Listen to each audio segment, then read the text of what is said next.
Good evening, everyone. You're welcome to our very quick podcast. As you can see from the caption, we want to talk about the reactions that have trailed what we've seen in different videos online about His Royal Highness Kábíyèsí Ọba Adéyẹyè Babátúndé Ògúnwùsì Ọ̀jájá II and his wives. You're so much welcome if you're just joining. Like I said, it's meant to be a very short podcast. And yes, we've seen various videos of the very colorful, elaborate anniversary of Kabiesi's 10 years on the throne. Yes, for the past 1 month or thereabouts, it's been celebration galore from Kabiesi's 51st birthday to some very crucial festivals in Ile Ife celebrated in the palace to Kabiesi opening different malls and cinemas across Nigeria. Yes, he's been doing launching of his very expansive cinema houses, Ojaja Mall, and Ojaja University. Hmm. Ìyàn ńlá ló ń ṣe ńlá. Na big man they do big things. Because honestly, all those projects that Kabiyesi has been launching, they are not rice and beans at all. They are multi-million naira projects. And like people will say to be like, where will people they see money? Yes, people they see money for Nigeria. But let's commend the rich people who still believe in Nigeria and who still create businesses in Nigeria. Now, some people are saying, KBC is opening this mall here, opening this clinic here. I think he has opened in about 3 or 4 states now. Yeah.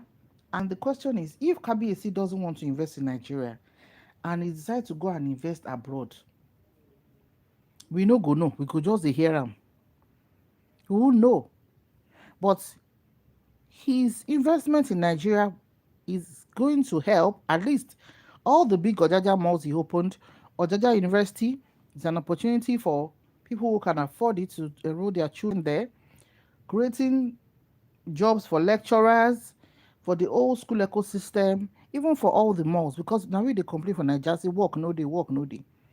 So for the people who still believe in Nigeria, who are investing millions of naira to build businesses, let us give them appreciation for doing that because our economy needs more industries, more companies, more production outfits than every other thing. Now, on the occasion, we had a lot of people who attended, like President Obasanjo. I think he was in attendance. We have the First Lady of the Federal Republic of Nigeria, Mrs. Oluremi Tinubu, who was giving the Yeye Asiwaju Gbogbo of Yoruba land. We also had a lot of other dignitaries. So we saw how they came in. In fact, the First Lady of Nigeria came in a chopper, what we call helicopter. She flew into Kabiesi's palace in a helicopter, in a chopper. She came down and Olori went to welcome her in. When people saw this, they're like, okay, what is going on? I think it was Olori Ashley that went to usher her in at that point. Yes. Then we also had the former First Lady of Nigeria, Madam P. That's Madam Patience Jonathan. Yes, she also came in. She came in through. She came. I don't know if she flew in through a chopper, but we saw her walking into the event, very nicely dressed in like black gown with beautiful fascinator, and she was ushered in by Olori KG. That's Olori number 2. That's Olori Elizabeth Ajimuda Ogunwusi, the second Olori. We also had Governor of Lagos State, Governor Baba Tunde Sanwo-Olu. He also came in and he was ushered in by Olori Ashley into the venue. At least those 3 people I can recall, readily. Now, when these videos came online and by should we say, the blogging channel that did the actual blogging, sharing it online, people were like, Why are our Olori, are they looking desperate? Why should Oloris be the one to go and usher the dignitaries?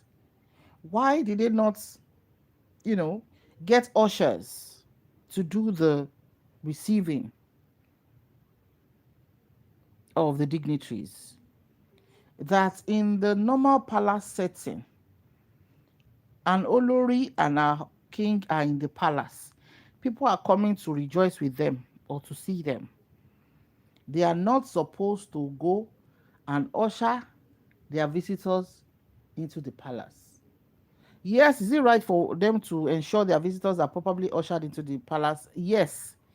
It's either they get ushers to do that, or they have the security personnel who will be saddled with the responsibility to say, as soon as so person is coming, please usher them in. It's already done. Is it a crime? No, it is not a crime that they went to usher them in. But people are saying that that is not how it's meant to be. Oloris are not meant to be ushers. They are meant, I know it's part of respect to say, okay, First Lady of the Federal Republic of Nigeria. Oh, okay, former the former First Lady of Nigeria, President Jonathan coming in. Okay, Governor of Lagos State, Babajide Sanwo-Olu coming in, and other dignitaries.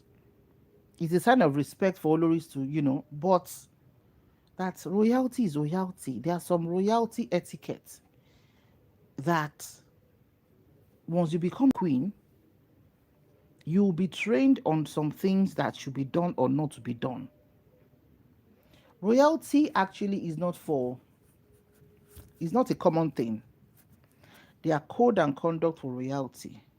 But maybe that is the new code and conduct that the palace has decided to use. Because like I said, it's already done. It's already done. Though, I don't think KBC will have forced them. But maybe they decide to share themselves to say, okay, you, when a former first lady comes, go and usher into the function.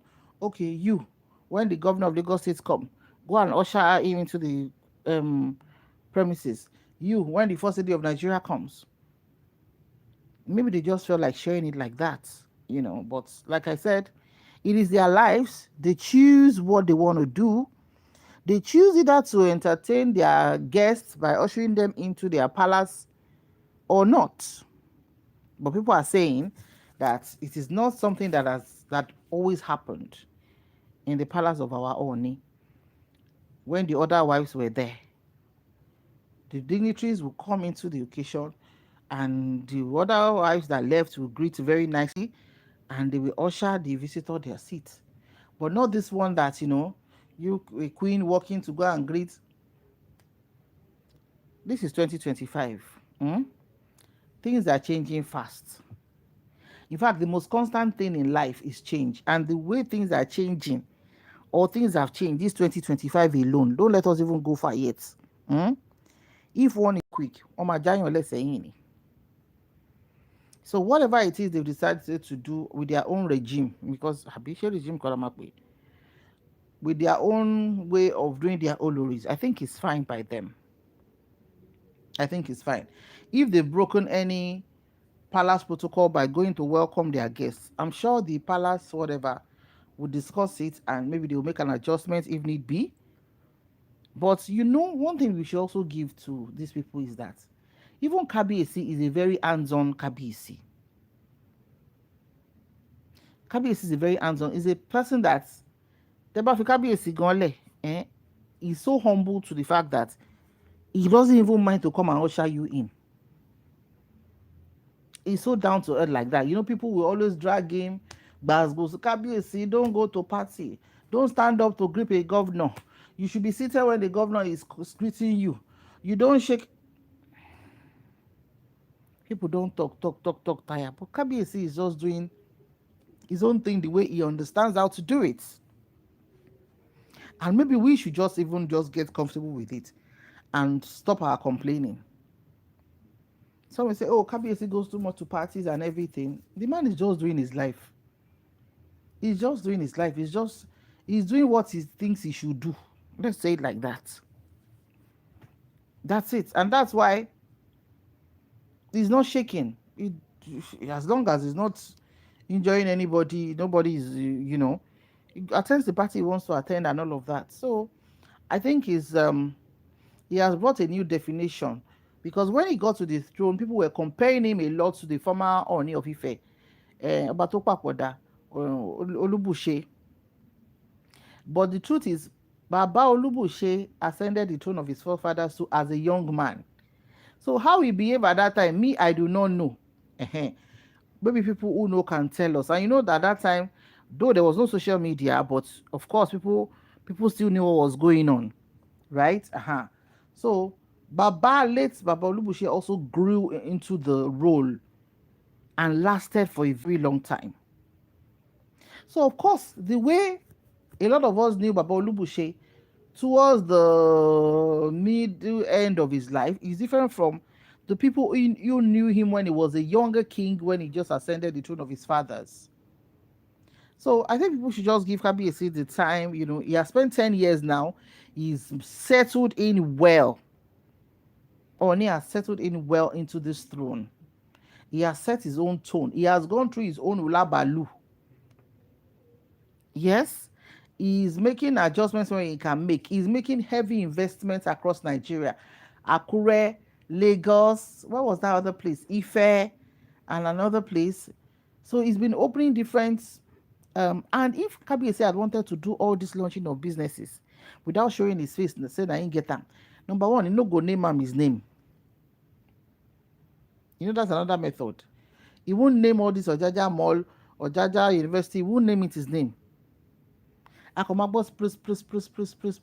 There are a lot of businesses that the owners are not even known to people, which he can do.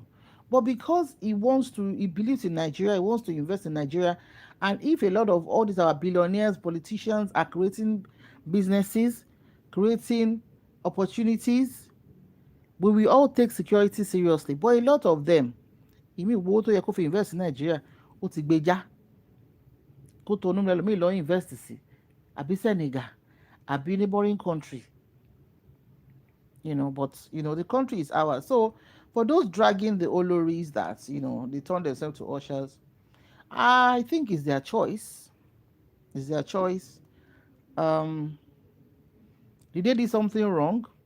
I don't know. That's how they wanted it.